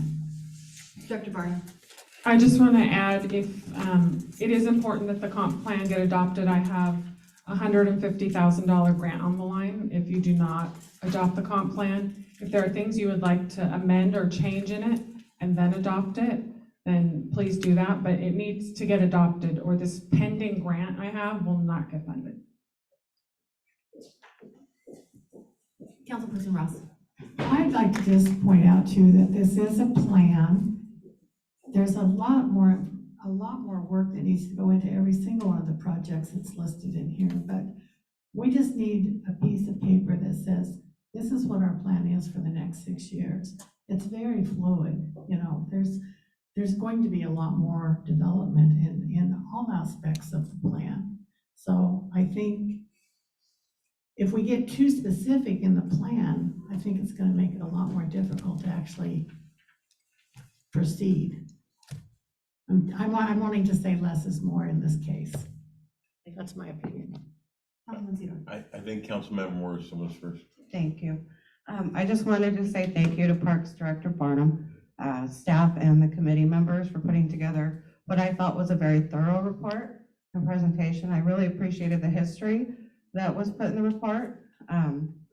But per the report, public feedback appeared to overwhelmingly indicate that the public is concerned with maintaining good functioning condition of our existing parks and facilities and expanding services for trails and waterfront recreation. I'm in agreement with that. I cannot justify the cost of an enormous undertaking like the proposed RV park, particularly in light of current economic conditions, other city priorities and needs, and the scant few public responses that I saw that indicated that an RV park is something that the public wishes to see as necessary and desirable. I think we should focus on the tremendous park system that we have and build upon that in a practical and financially sound manner.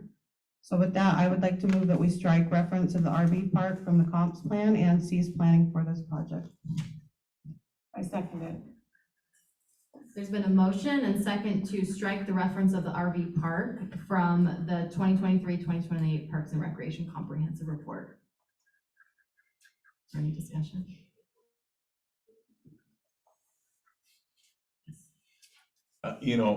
Wait, really quick, just point of order. Yes. I had a motion to adopt the report, and then you're making a motion to amend Yes. the report. Yes. Okay. So the discussion's on the amendment. On the amendment, thank you. On the amendment, I mean, a week ago, I was really spearheading this. And I've been convinced by input from others that, maybe give them another 90 days to come back with a report to respect the fact that the citizens in the park board have put in time and effort into this and towards the RV park. And maybe they'll come back and say, yeah, no, this isn't viable or a good way to go. Or maybe they'll come back and say, well, we think we can do it, but, and we think we can get it funded through other sources where the city won't have to actually spend any money on it, but could ultimately make money on it. So I guess I would be open to keeping it in the plan. Again, just because it's in the plan doesn't say we have to do it. And then the other aspect of that is, I lost my train of thought, never mind, thank you. Thank you. Councilperson Shaw.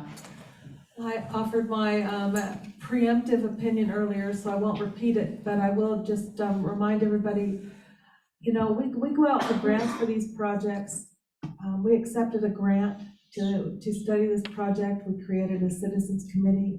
We need to complete the process we started, and then let's deal with the data they bring to us. Thank you.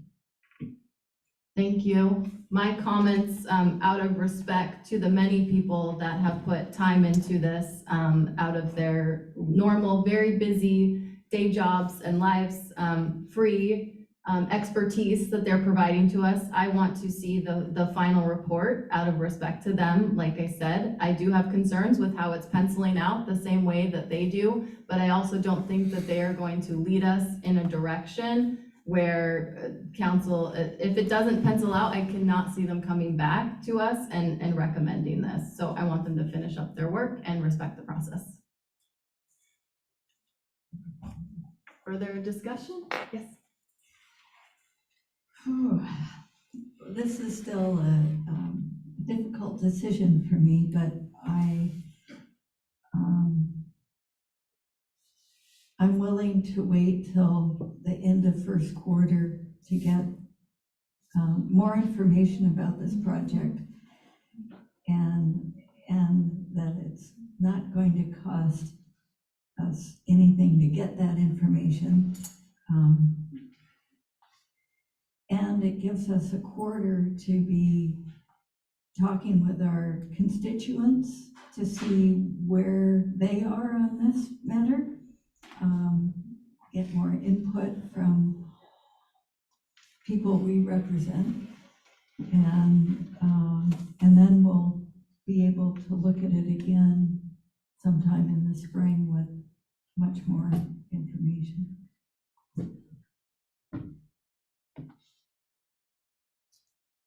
Did you have one more comment? I'm not sure the exact nature of this, a point of clarification or a question to be answered. I don't know if is Director Barnum still here? She is. If we approve the Parks Comp Plan, including reference to the RV park, does that necessarily mean, that doesn't necessarily mean that you are approved to go out and spend more money towards the park? If you want to actually spend more money, like to get architectural designs, you'd have to come to the council and put that in a budget and ask for money, right? Yes. Thank you. All right, there is an amendment that's on the table to strike reference of the RV park in the comprehensive report. So that is what we were voting on, is the amendment. Do you want to do a roll call on that one too? Let's do that. Ellis? No. Gaken? No. Catchman? No. Lawrence? No. Mackey? No. Morrison? Yes. Pericini? Yes. Ross? No. Shaw? No. Sedor? No. Fails 2-8. All right, so we're back to the original item. The original motion that's on the table is recommending the comprehensive report. Any further discussion on that I item? have one quick question. Yes. So a parks comprehensive plan or report is unlike, I'm assuming, a standard comprehensive plan that a city has to do, that there are state laws that require or dictate how often you can amend it, et cetera. I'm assuming a parks plan could be amended by the city anytime, I believe Director annually, Barnum whatever. addressed that earlier. I believe she did too. Yeah. And yes, it can be modified. It can be amended. It would need to be approved by the Park Board and the Washington State Recreation and Conservation Office as well. Thank you. All right, folks, let's vote on this one. All those in favor? Aye. Aye. Any opposed? Motion passes. All right, thank you. Resolution number, This will be resolution 2022-17. all right, thanks, everyone. Okay, moving back over to Public Works and Public Safety. Were there committee chair reports tonight? Nothing from Public Works. Nothing from public safety. Okay, let's move on then to public comment for non-agenda items. Please state your name, ward, or general area that you live in, and you have 3 minutes. Any public comment tonight?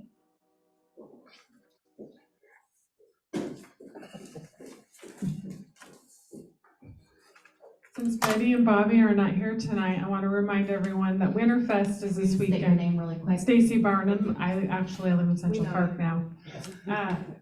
Winterfest starts this weekend, Friday night. There's going to be reindeer. There's the holiday market, which is packed. They told me that they were turning away vendors. There's so many vendors that will be there. There's a gingerbread house contest that I may or may not have entered a winning entry into. So I'll be dropping off my gingerbread house tomorrow. So there's lots going on downtown, Friday and Saturday, Winterfest in downtown Aberdeen. So I just wanted to do a promo for them. Pancake breakfast with Santa too. Saturday morning, don't forget that. Where? That's a game day sports. And where are the reindeer gonna be? I'll probably have them up on game day too, second floor. Steve Haywood, Ward 4. No public safety, how come there was no public safety meeting tonight? We had some suspicious fires. I believe someone died, maybe a couple people OD'd. Speeding problem still going on up in Highway 6. Just wondering why. no We public did not hold a meeting this evening. Okay, that doesn't answer my question. Thank you. It's Wednesday and no agenda items is my assumption. I'm not on the committee though.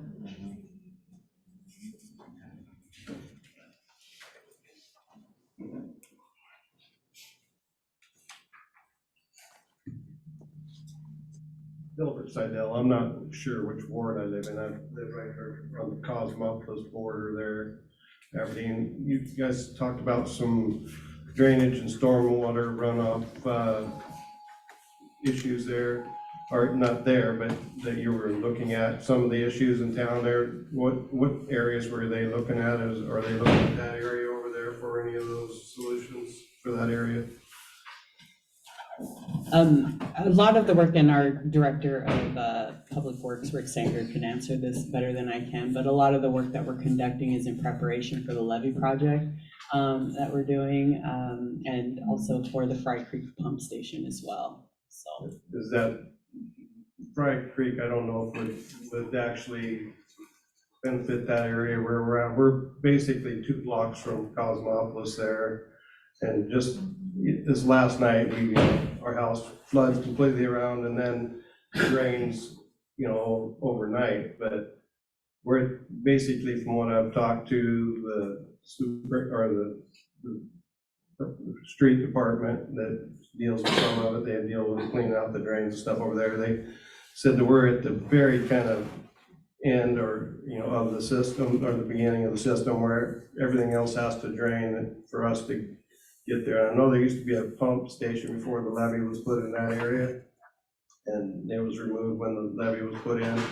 So we back and hold up a lot of water in our yard, which is, we have a personal moat, and I was just concerned that maybe, looked at in our area for some kind of solution, because it's really it's annoying to try to walk your dogs in a foot of water around your home. The only dry area we have is where I filled up the driveway. I've got permits to fill up our yard with city sidewalk height, but I don't even know if that would benefit. We're still gonna be surrounded by water in that area, so I was hoping that maybe we could get some kind of look at that area, Yeah, we, Rick, I don't know if you've heard this gentleman talk a little bit about the area, just near the Cosmopolis border and the drainage issues. Between the high and dry mini storage and the Pacific Truck Shop.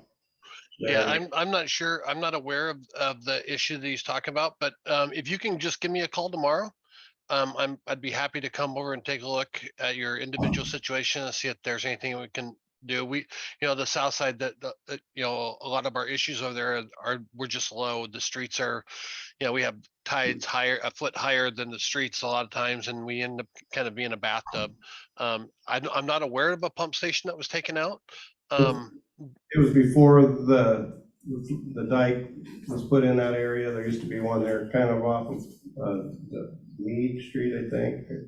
Right there by the Star Electric back in there, there was a little concrete building that, from what I was advised, that was a pump station. It was working then, but that took care of that area. But yeah, I'm not aware of that. I've been with the city 26 years, and it hasn't been there in 26 years. But I'll be happy. Give me a call tomorrow, and we'll set something up, and I'll come over and see what we can figure out. Okay, no, thank you very much. Yeah.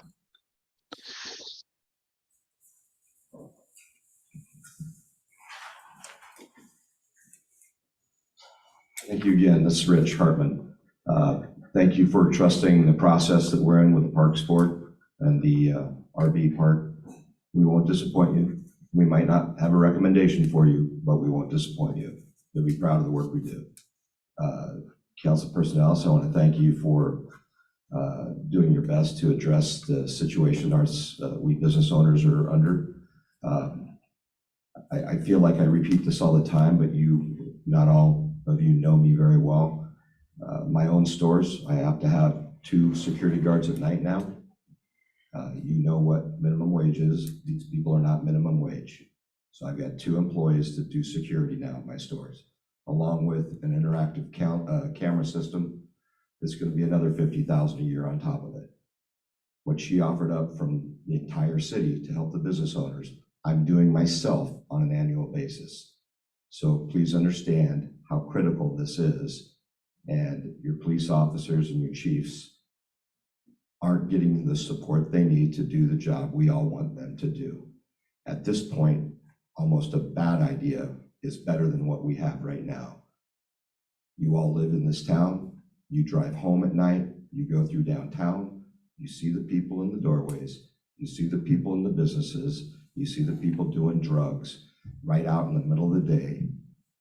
Please put this as your top priority. And also, even with a little bit of public comment, you folks are blessed to be in Aberdeen. If you want to have some entertainment, please go and watch the Ocean Shores Council meeting online. And you'll enjoy what I enjoy every other Monday night.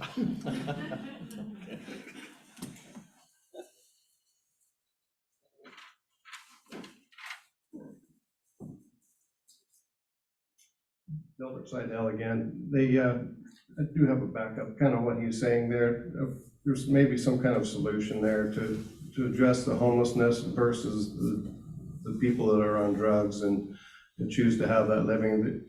It could conclude with what Liz Ellis was saying, that with some kind of funding, that they separate the 2 groups of people that we're talking about with some kind of voluntary drug test. People that are actual homeless, need some help. And then you have a group of people that just have no will to have a help, and they choose to have that lifestyle. It's a start to separate those people with some kind of voluntary drug test. Most people that are actually homeless would have probably no problem giving the drug test to show that they're just needing some help for their being homeless. And then we could separate and maybe address those people separately, and then the drug addicts that just choose to stand on our streets and in the doorways and such, and deplete the businesses that we have downtown. And not just the businesses, we're talking about the residents. We're affected by them, with some of these people, these drug addicts behind our house in town there. And it's getting real annoying. We've had several incidents of, people ripping political banners and stuff off our home. And, then their solution was just to move them across town to another location to get them away from the scene, basically. And I think if we just made some kind of solution to separate those 2 groups of people, we could quit calling them homeless and calling them what, and address the situation for what it really is. You know, drug activity, and so that's just my comment on that. Thank you.